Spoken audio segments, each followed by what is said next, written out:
So we're looking at empirical and molecular formulas. So the formula is the way you represent a molecule, like water, H2O, meaning that there's two H's and one O, two hydrogens and one oxygen. So we're looking at different ways that we can write formulas. The empirical means that this is something we know firsthand, something we know from lab. So you can know the empirical formula of a compound from lab. And the empirical formula is the smallest whole number ratio of elements in a compound.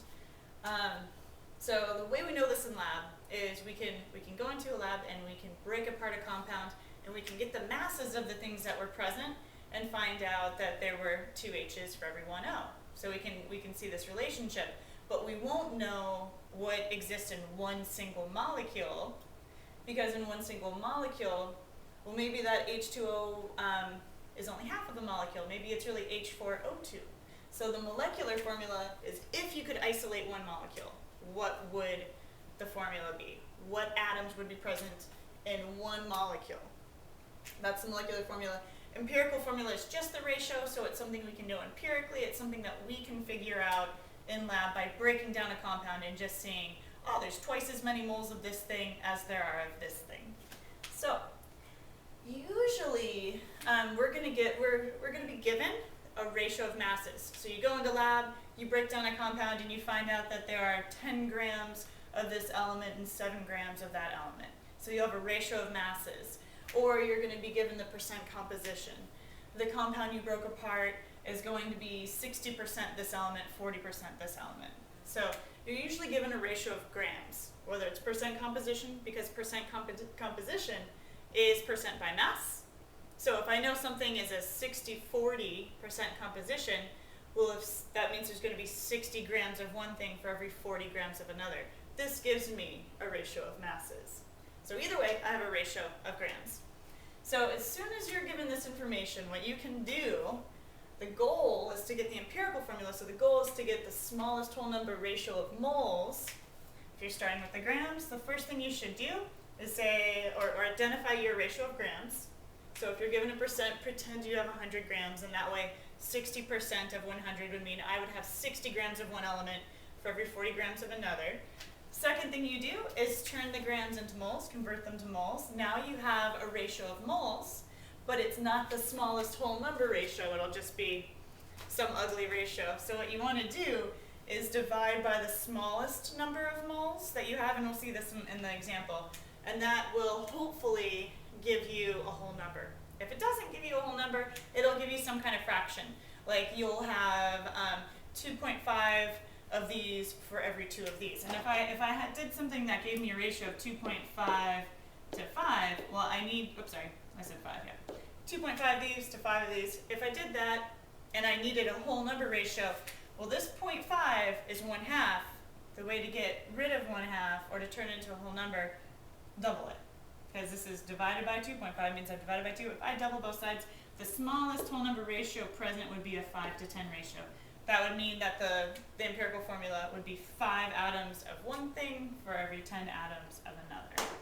So let's try one. A hydrocarbon, that means it contains hydrogen and carbon. A hydrocarbon is found to be 79.89% carbon and the rest is hydrogen. What is the empirical formula? I'm given the percent composition, so the thing I can do is I can find out what's my ratio of grams. So I know if I have 100 grams and 79.89% of that is going to be carbon, that means I'll have 79.89 grams of carbon. And you could choose any mass you want and apply these percents if you wanted. It's just really easy if you choose 100. Okay, so the rest is hydrogen. So 100 minus that 79.89 is going to give me 20.11 grams of hydrogen, right? Because that will give me 100 grams total or 100% total. So for every 79.89 grams of carbon, I have 20.11 grams of hydrogen. I've got a ratio of masses. I want a ratio of moles, so I'm going to convert. I use dimensional analysis for converting. So I've got grams of carbon. I am converting the grams of carbon to moles of carbon. And then I can relate them by saying if I have 1 mole of carbon, I have 12.011 grams of carbon.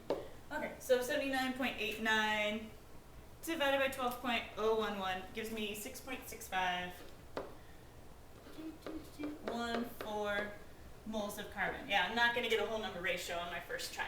Okay, so I'm going to convert the hydrogen. So I have, let's see, grams of hydrogen here. I'll put grams of hydrogen here. I'm converting it to moles of hydrogen. For every 1 mole of hydrogen, I have 1.0079 grams of hydrogen. Okay, so 20.11 grams divided by 1.0079 gives me 19.9524. 19.9524 grams of hydrogen. Okay, oops, moles, right, because this was moles. I now have a ratio of moles. Okay, so I want the smallest whole number ratio of moles because I'm looking for the empirical formula. So what I'm going to do is to turn this into the smallest whole number ratio, since one of them is a multiple of another, right? Because a molecule contains 1 of these for every 2 of these, or 2 of these for every 3 of these, or 1 of these for every 4 of these. There's always a whole number ratio. So this number should fit into this number an even amount of time, or it's going to be something that'll be pretty easy for me to figure out. Like the 2 to 3, I'm going to see there's some kind of 1/3 thing going on, right? So I'm going to divide both of these by the smaller number to see how many times 6.6514 fits into the larger number. And I end up saying, well, that goes in 1 time. So there's 1 mole of carbon present for every, when you type this in, you'll get 2.999. We can call that a 3. Oops. Let's put this back. We can call that 3 moles of hydrogen. So in the empirical formula, I lucked out, I got a whole number ratio.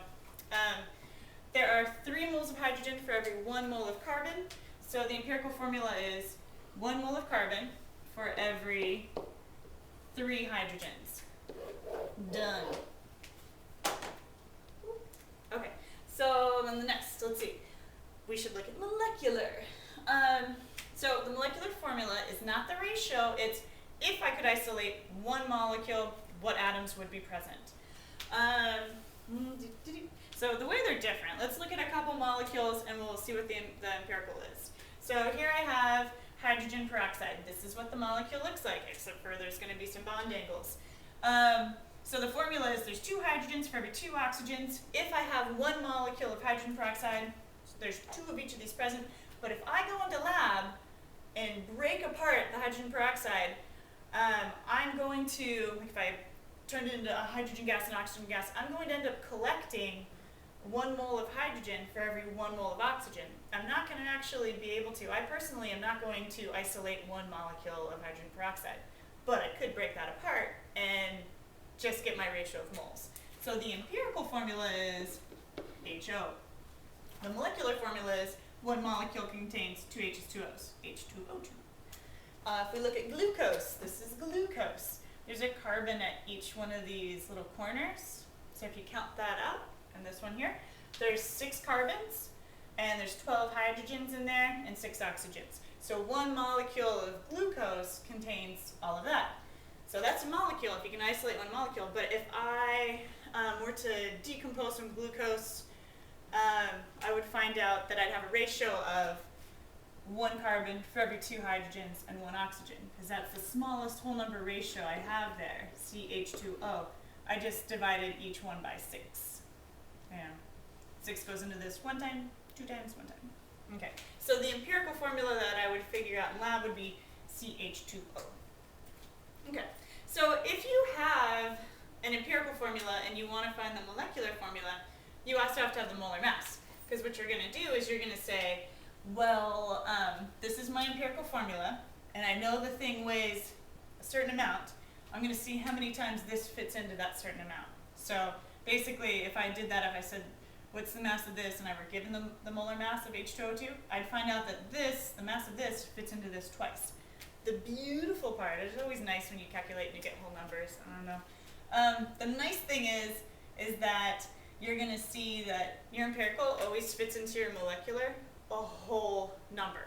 So it's always going to fit in 1 time, 2 times, 3 times. So you'll take your empirical formula, and if it fits in twice as it does, you double these. If it fits in 3 times, you just triple these. You know, so if this fits in 6 times, C6H12O6. Let's try one. So for the previous problem, we determined the empirical formula to be CH3. If the molar mass is 30.07 grams, what is the molecular formula of the compound? So our empirical formula was CH3. We need to know how much that weighs and see how many times it fits into the molar mass. So how many times bigger is an actual molecule than the smallest whole number ratio of those atoms. So I have 1 carbon, I have 3 hydrogens. I'm going to get the mass of this thing, 12.011, and this guy is going to be three of these times 1.0079, and I'm going to add those all up, and I get 15.0347. That's what I got.